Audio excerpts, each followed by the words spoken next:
frozen ruins of Stalingrad still whisper with ghosts.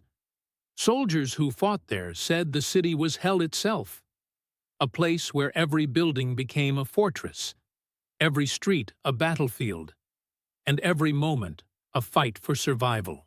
For the Germans it was meant to be a symbol, a city bearing Stalin's name that would humiliate the Soviet Union. For the Soviets, it was a test of existence. If Stalingrad fell, the road to the oil fields of the Caucasus and perhaps Moscow itself would lie open. The battle that followed lasted more than 5 months, cost millions of lives, and changed the course of the entire war. When Adolf Hitler launched Operation Barbarossa in June 1941, his generals promised him the Soviet Union would collapse in weeks. At first, it looked that way. German armies surrounded cities, captured millions of prisoners, and advanced hundreds of miles. Yet by the end of 1941, they were stopped at Moscow by winter, by stubborn Soviet defense, and by supply lines stretched thin. Hitler, enraged, planned a new offensive for 1942. This time, the goal was the south, the oil fields of the Caucasus and the industrial city on the Volga, Stalingrad. Stalingrad was more than just a city. It was a hub of factories, producing tanks, weapons, and tractors. It sat astride the Volga River, a vital transport route, and it bore the name of the Soviet leader himself. For Hitler, taking Stalingrad was both practical and symbolic. For Joseph Stalin, losing it was unthinkable. Stalin ordered that the city be defended at all costs. The slogan spread through the ranks: "Not one step back." In August 1942, the German Sixth Army under General Paulus reached the outskirts. Luftwaffe bombers under Hermann Göring unleashed one of the most destructive air raids of the war, turning much of the city into rubble. Ironically, this made it easier for the Soviets to defend.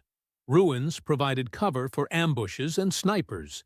Civilians, trapped in the city, dug trenches, carried ammunition, and sometimes fought alongside soldiers.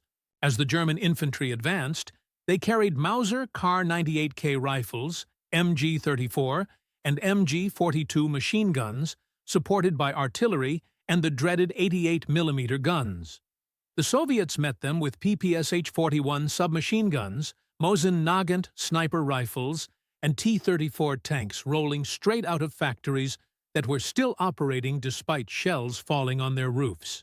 A little-known fact is that, during the height of the battle, the Soviets were producing tanks at the Stalingrad tractor factory, and in some cases, crews drove them straight from the assembly line into combat, without even painting them. The battle soon turned into what soldiers called Rattenkrieg, Rat War. Fighting took place from floor to floor, sometimes within the same building. The famous Pavlov's house, a 4-story apartment block, was held by Soviet defenders for nearly 2 months against repeated German assaults. Stalin's snipers, including Vasily Zaitsev, became legends, stalking Germans through ruined streets and factories. Zaitsev alone claimed over 200 kills, using patience, camouflage, and cunning. The Germans pressed forward, capturing much of the city by October.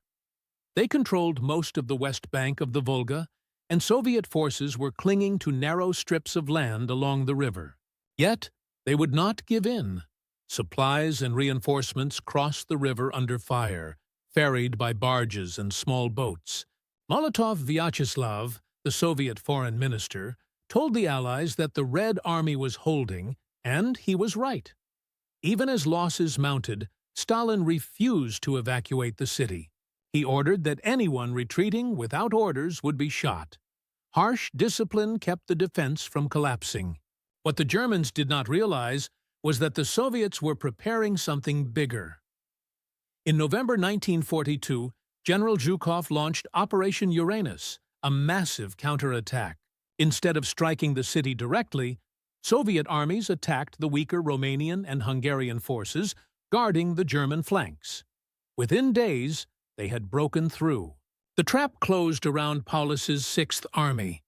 More than 300,000 Axis troops were encircled. At first, Hitler promised relief.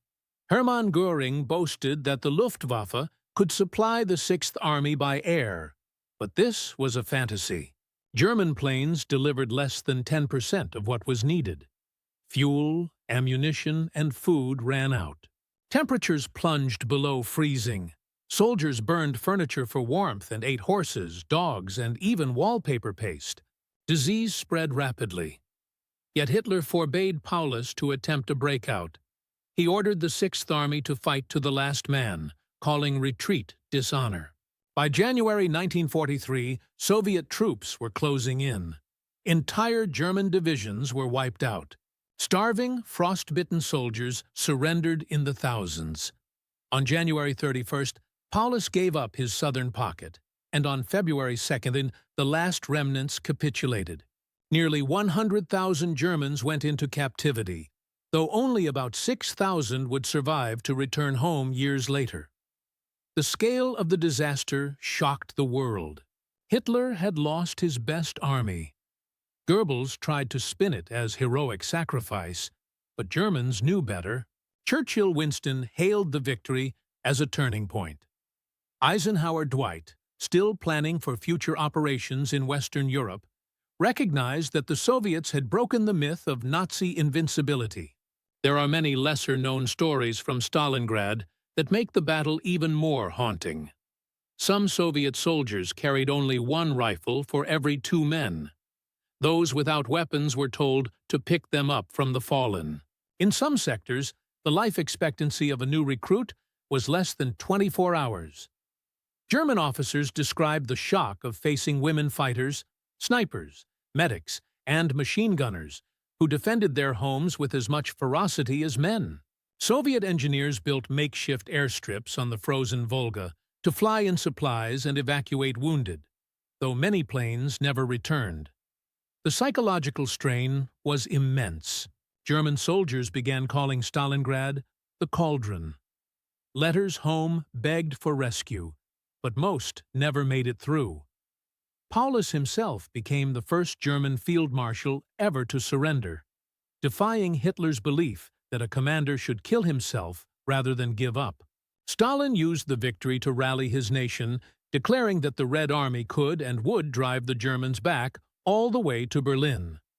The Battle of Stalingrad was not just a Soviet victory, it reshaped the entire war. After Stalingrad, Germany could no longer launch large offensives with the same confidence. In 1943, they tried again at Kursk, but the momentum had shifted. The Soviets pushed westward relentlessly. From then on, Hitler's forces were mostly on the defensive. The human cost was unimaginable.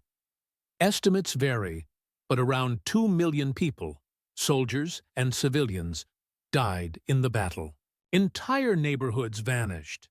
Civilians lived in basements for months, without heat, often drinking melted snow and eating whatever they could find. Survivors later recalled the smell of smoke and decay hanging in the air for years. And yet Stalingrad also became a story of resilience. Soviet workers kept factories running under bombardment. Soldiers held their ground against impossible odds. Even in captivity, some German prisoners wrote in diaries that they had witnessed both the brutality and the determination of their enemies. When we call Stalingrad the turning point of World War II, it is not just because a German army was destroyed, it is because the balance of belief shifted. For the first time, people in occupied Europe, in London, in Washington, and even in Berlin began to see that Nazi Germany could be defeated. The Red Army had done what once seemed impossible. Today, when we see photographs of the ruined city in color, we see the broken bricks, the burned steel, the exhausted faces of men in tattered uniforms. We see the PPSH-41s clutched in frozen hands, the long lines of captured Germans, the T-34 tanks rolling over shattered streets. Stalingrad was not just a place on a map. It was a crucible where the fate of nations was decided. The story of Stalingrad reminds us that courage and endurance can overcome even the fiercest enemy. It shows us the price of hubris, the cost of stubborn pride, and the resilience of a people fighting for survival. From the first bombs of August 1942 to the final surrender in February 1943, the battle consumed everything in its path. But from its ashes rose the momentum that would carry the Allies to victory. The Battle of Stalingrad was the moment the war began to turn, the moment Hitler's dream of conquest began to crumble, and the moment the Red Army began its long march to Berlin. Subscribe for more untold stories of World War II.